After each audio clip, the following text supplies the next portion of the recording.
In today's video, I'll be showing you how to make the perfect homemade granola that you can use for commercial purpose and also have a taste at home.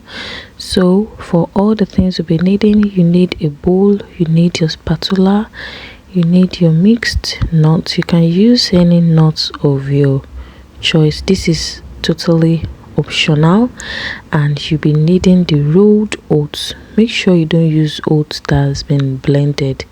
You need the whole one that's not been blended or anything being added to it. So for this mixed nuts, they all come in different forms, so depending on whichever you want, that's what you will go for.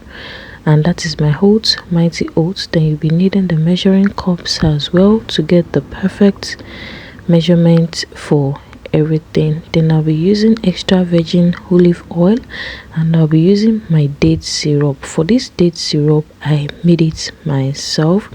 You can use honey, you can use sugar, you can use maple syrup. I decided to use date syrup because I love it. It is natural and even better than honey. As you know, honey these days, they are the fake ones, so it is totally up to you. I'll make a video later on how I made this maple syrup. Then I'll be going in extra with some sunflower seed and some flaxseed as well. So for a start, you get your bowl. Make sure you clear your work surface for you to have a place to work with without having to bump into things. So for a start, you get your bowl and measure your rolled oats. For this recipe, I'll be using 4 cups of rolled oats. You can use any measurement you want. You can increase this recipe and you can decrease it however you want, but for me, this is what I'll be using, and it is just perfect for me at the moment. You don't want to make too much at once so it doesn't go soft on time. Since you're making it homemade, you can always make it in batches whenever you want it, and then go in with your mixed nuts.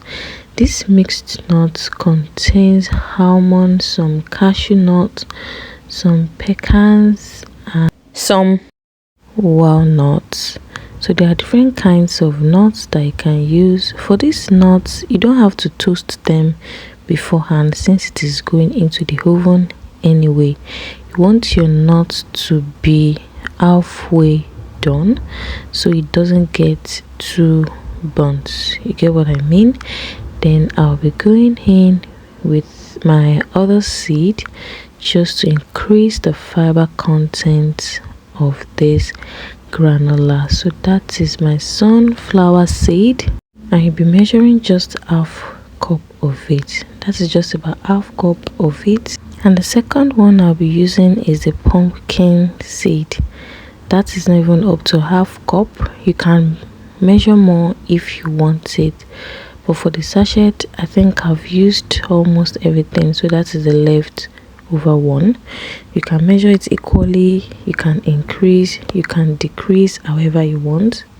Going with your half tablespoon of salt for some taste and balance. Then the next thing is for you to get your maple syrup, your honey, whichever one you want. You can use your melted sugar. For this, I am using my date syrup, which is homemade.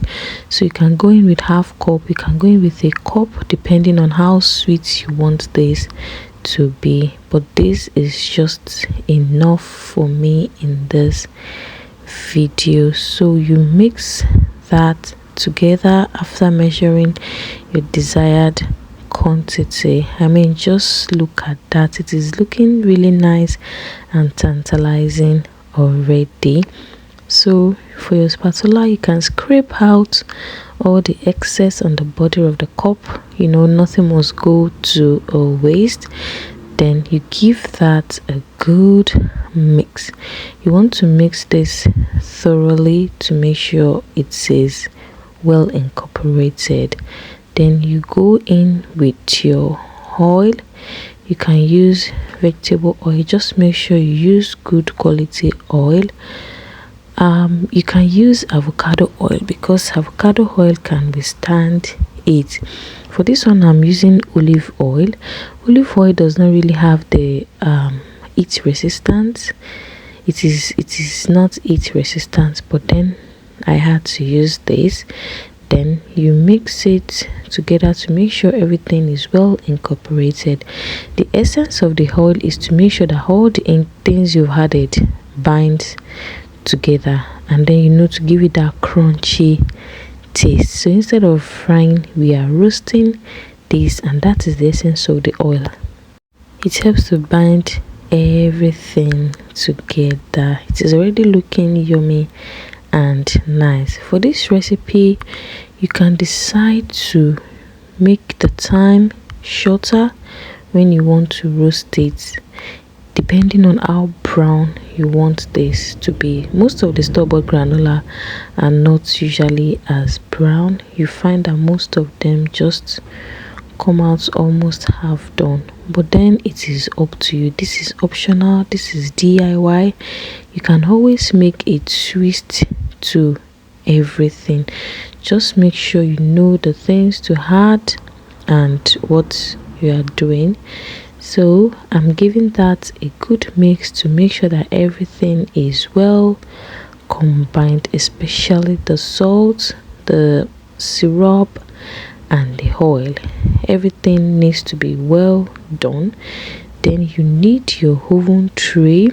Spread a parchment paper or baking paper on the tray and go in with your rolled oats and your nuts. You want to scoop everything out because nothing must go to waste, remember.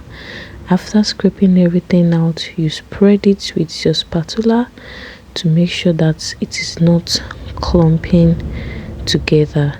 For this one, I put it in the oven for about 20 minutes. You want to make sure that your oven temperature is not too high. If your oven temperature, just spread it evenly like this and you are good to go. I baked mine for about 25 minutes and my oven is quite very hot and it came out very crunchy and nice. Would you be trying this recipe? Let me know in the comment section and see you in my next video. Bye.